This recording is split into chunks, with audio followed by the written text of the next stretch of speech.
नमस्कार साथियों, सीडीपी 5 का पंच में आपका फिर से स्वागत है। चाइल्ड डेवलपमेंट एंड पेडागोजी के मैं लाया हूं 5 बेहतरीन प्रश्न और उनसे भी बेहतर उनके 5 एक्सप्लेनेशन। चलिए शुरू करते हैं। तो पहला प्रश्न देखते हैं। A teacher needs to ensure that all learners in her class feel accepted and valued. To do this, अध्यापक को यह सुनिश्चित करना चाहिए कि उसकी कक्षा में सभी विद्यार्थी अपने आप को स्वीकृत और सम्मानित समझें। इसके लिए शिक्षक को चाहिए। तो यहां पे स्वीकृत और सम्मानित, यानी यहां पर बात की गई है अलग अलग पृष्ठभूमि से आने वाले बच्चों की। The child comes from different backgrounds. अब ये बैकग्राउंड कैसे कैसे डिफरेंट हो सकते हैं? तो पहला, make strict rules and punish children who do not follow them. कड़े नियम बनाए और उन बच्चों को पालन न करें उन्हें दंड दें। तो दंड देने के लिए हमें RT, right to education act, साफ साफ मना करता है। तो यह तरीका तो हम अपना ही नहीं सकते। वैसे भी यह तरीका व्यवहारवादी है और बच्चों के ऊपर बड़ा नकारात्मक प्रभाव डालता है। तो हमें इसे आइडियली आदर्श रूप में अपनाना नहीं चाहिए। Look down upon children from disadvantaged background so that they feel they have to work harder. वंचित पृष्ठभूमि से बच्चों का तिरस्कार करें ताकि वे अनुभव करें कि उन्हें अधिक कठोर परिश्रम करना है। तिरस्कार करना, तो हम सम्मान तो हम ही नहीं दे रहे, तो बाकी लोग कहां से सम्मान देंगे उसको? तो यह भी एक गलत तरीका है।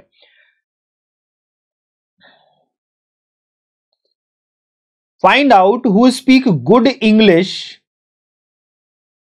and are from rich backgrounds and present them as role models. उन बच्चों का पता लगाएं जो अच्छी अंग्रेजी बोल सकते हो, संपन्न घरों से हो तथा उन्हें आदर्श के रूप में प्रस्तुत करें। ये तो साफ साफ भेदभाव और कैटेगराइजेशन हो गया। यहां पे we are doing the categorization and we are differentiating between them. तो हम एक तो वर्गीकरण कर रहे हैं और साथ ही साथ भेदभाव कर रहे हैं। तो ये दोनों ही चीजें गलत हैं, इसलिए ये कथन भी सही नहीं होगा।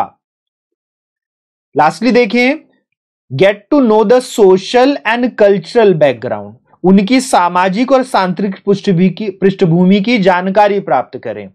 And encourage diverse opinion in the class, और कक्षा में विविध मतों को प्रोत्साहित करें। यह बिल्कुल ठीक है। हम एक तो बच्चों की पहचान करेंगे व्यक्तिगत भिन्नता की, और फिर उनको अवसर देंगे अपने आप को एक्सप्रेस करने का, अपने आप को प्रदर्शित करने का। तो यह बिल्कुल ठीक आंसर है। इस माध्यम से हम बच्चों को सम्मान भी दे सकते हैं और उनको हम समाहित भी कर सकते हैं कक्षा में। By this method we can actually inculcate the child within the class and have the inclusivity.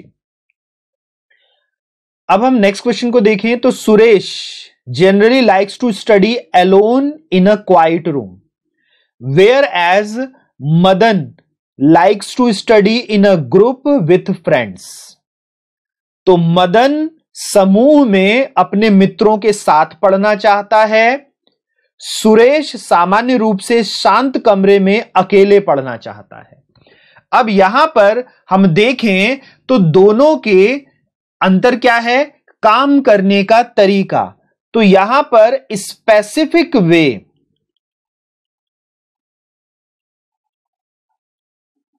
Of doing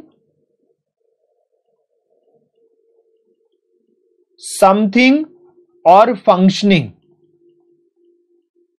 that is called style.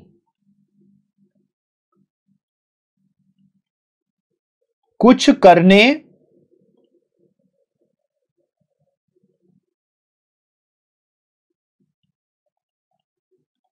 या कार्यात्मकता का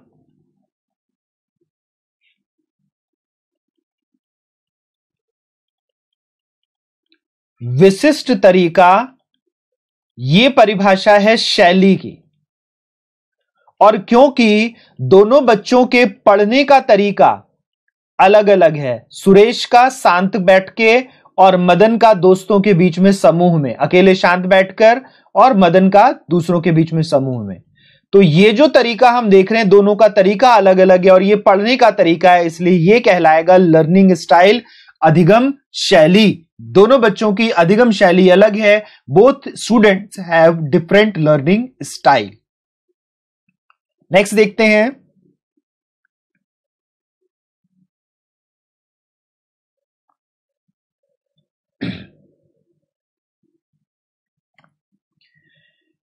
India has got a lot of linguistic diversity. Bharat में भाषिक विभिन्नता बहुत है। In this context, what is the most appropriate statement about multilingual classroom at primary level, especially class 1 and 2? इस संदर्भ में विशेषकर कक्षा 1 और 2 के प्राथमिक स्तर पर बहुभाषी कक्षाओं के बारे में सर्वथा उपयुक्त कथन क्या होगा? देखिए, हमारे पास हमारी संस्कृति में इतनी भाषा है, ये कहावत तो आपने बहुत सुनी होगी कि भारत में कोस कोस पर पानी बदले 4 कोस पर बानी। तो ये जो चीज है हमारी, ये क्या बताती है? ये हमें बताती है कि कितनी सांस्कृतिक विविधता है हमारे देश में। अब इसमें हम देखें ऑप्शन क्या क्या दे रखा है।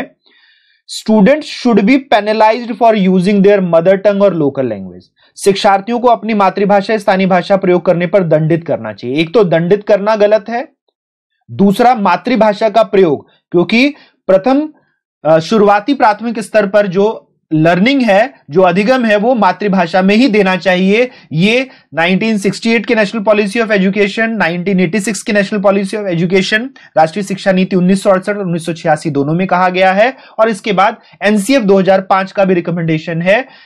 जो एनसीएफ 2005 है, राष्ट्रीय पाठ्यचर्या रूपरेखा 2005 में भी यही अनुशंसा दी गई है। तो इसलिए दोनों ही चीजें गलत है यहां पर, तो ये कथन तो गलत रहेगा। नेक्स्ट देखें।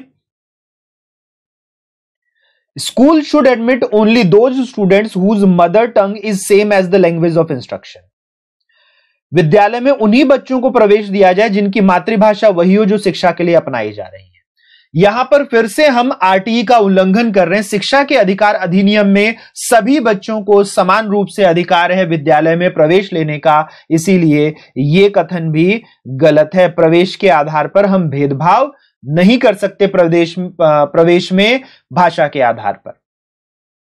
The teacher should respect all languages and encourages children to communicate in all of them.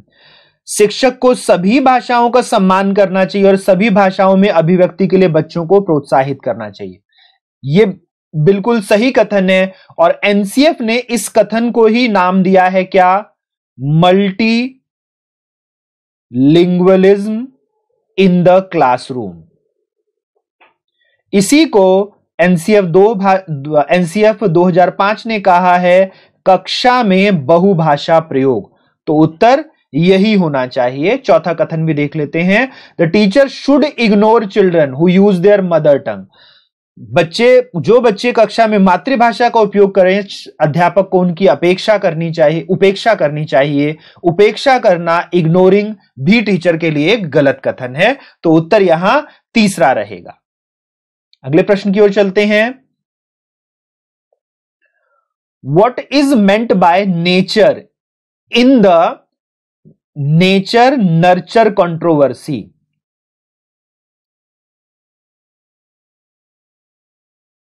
तो प्रकृति और पोषण, अगर हम देखें तो प्रकृति और पोषण में नेचर, प्रकृति से क्या अभिप्राय है, नर्चर, पोषण क्या चीज है? तो यहां पे ये बहुत फेमस कंट्रोवर्सी है, बहुत प्रमुख हमारे पास एक विवाद है। नेचर कहा जाता है एनवायरमेंट को,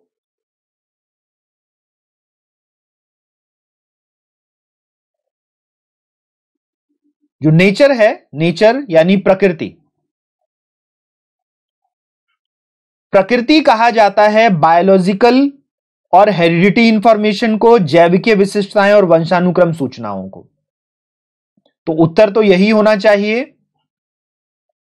जबकि नर्चर, पोषण कहा जाता है आसपास के वातावरण को। टेम्परामेंट ऑफ द इंडिविजुअल, ये कुछ भी नहीं है। मुख्य प्रवृत्ति कुछ भी नहीं है। Complex forces of physical and social world, भौतिक और सामाजिक संसार की जटिल शक्तियां, ये भी हमारे पास सामाजिक संदर्भ है। ये किसका हिस्सा रहता है? ये पोषण का हिस्सा रहता है। तो चौथा ऑप्शन भी पोषण का हिस्सा है, नर्चर का हिस्सा है। तो उत्तर यहां दूसरा रहेगा। अगले प्रश्न की ओर चलते हैं। Mass media is becoming very important agency of socialization. जनसंचार माध्यम सामाजिकरण का एक महत्वपूर्ण माध्यम बनता जा रहा है। One of the following is the most appropriate statement. नीचे दिए कथनों में से कौन सा सबसे उपयुक्त कथन है? अगर अब यहां देखें हम, तो हम किस चीज को देखेंगे? Media is very good way to advertise and sell products. संचार माध्यम जो है बच्चों के विज्ञापन और विक्रय के लिए अच्छा माध्यम है। तो ये तो एक ठीक कथन है, लेकिन ये हमारे काम का नहीं है, क्योंकि सोशलाइजेशन से कोई रिलेटेड नहीं है। इसलिए कथन तो ठीक है, लेकिन हमारा उत्तर नहीं है। The statement is correct but it is not our answer, क्योंकि ये socialization done by the parents and family only. तो ये गलत कथन है। समाजीकरण केवल माता पिता और परिवार के द्वारा किया जाता है, नहीं, माता पिता और परिवार के अलावा मास मीडिया भी कर रहा है, और अन्य भी हमें एजेंट्स ऑफ सोशलाइजेशन दिखेंगे, अन्य भी हमें सामाजीकरण के कारक दिखेंगे। इसलिए यह कथन गलत है।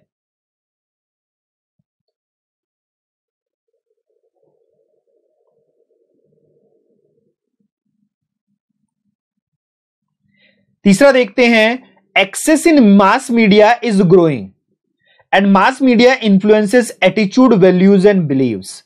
जैसे जैसे संचार माध्यमों की पहुंच बढ़ रही है, जनसंचार माध्यम अभिवृत्तियां, मूल्यों और विश्वासों को प्रभावित करता है। यह बिल्कुल ठीक कथन है जो कि सामाजीकरण में हमें देखने को मिलता है।